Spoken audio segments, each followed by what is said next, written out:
Such a valid comment. So many women are experiencing the same symptoms when they hit perimenopause and menopause. So just a couple things. First of all, I'm not a nutritionist. I'm not a dietitian. I will stay within my scope of practice, strength and conditioning. But I do understand that generally there's a lot of info out there that we can all talk about. First of all, simple. I know it's probably boring, but protein. We need to increase our protein. We need to eat more protein, especially as we age. And I do understand that for some women, that can be tough because what will happen is you're going to do the same things you always did, blah, blah, blah, blah, blah, workout, 20s, 30s, yada, yada, yada. All of a sudden, boom, all these symptoms happen. And wait a second, I haven't changed anything. Haven't done anything different. What do I do? And you're struggling with, really managing this weight that you can't get it off. But we're still used to doing what we did down here in regards to fuel. So if you really haven't been on top of protein, maybe just start there. It's so important to keep it simple. Don't go crazy in all these different things. Keep it simple. Just start with protein. Can we increase our protein intake? Can we eat more protein through the day? In regards to how many calories, keep it simple. I would just go online. There's generic formulas that you can calculate, and that'll give you a baseline number. At least with that baseline number, it just gives you an idea about how many you should eat through the day. I'm just going to use me as an example.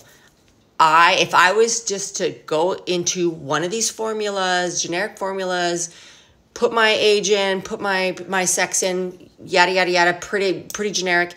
I am at about 2,500, 2,600 calories a day. Now, that doesn't take into consideration how much I'm moving through the day, doesn't take into consideration my exercise. So, again, it's just a baseline. I would also encourage you to speak to a health professional who specializes in HRT. Hormone replacement therapy is a big puzzle piece in regards to perimenopause and menopause. And we got so much evidence out there now to back it. I don't think we need to be afraid of any of that. And don't let anybody tell you otherwise. Yes, it will be individualized, but this is where you and your health professional come together and figure out what works best for you.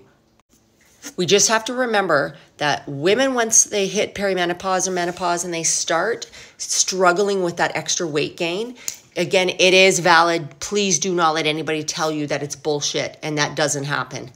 Just make sure that you can dial in everything you're doing. You may have to exercise less. You may have to eat more. If you are used to exercising a certain way in your 20s and 30s, it's kind of like we have a bigger buffer during those years.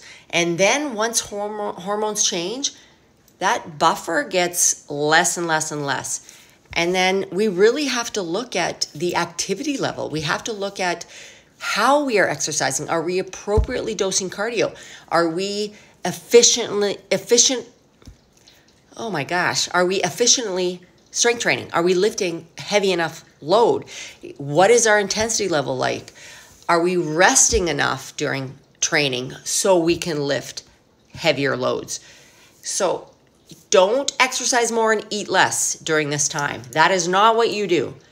It's just really a lot of cleaning up maybe what we used to do in our 20s and 30s, and we have to adjust it a little bit now that we're hitting perimenopause and menopause.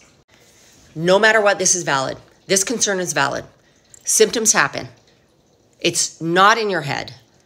You shouldn't have to just suck it up and live with it. So I applaud you for asking.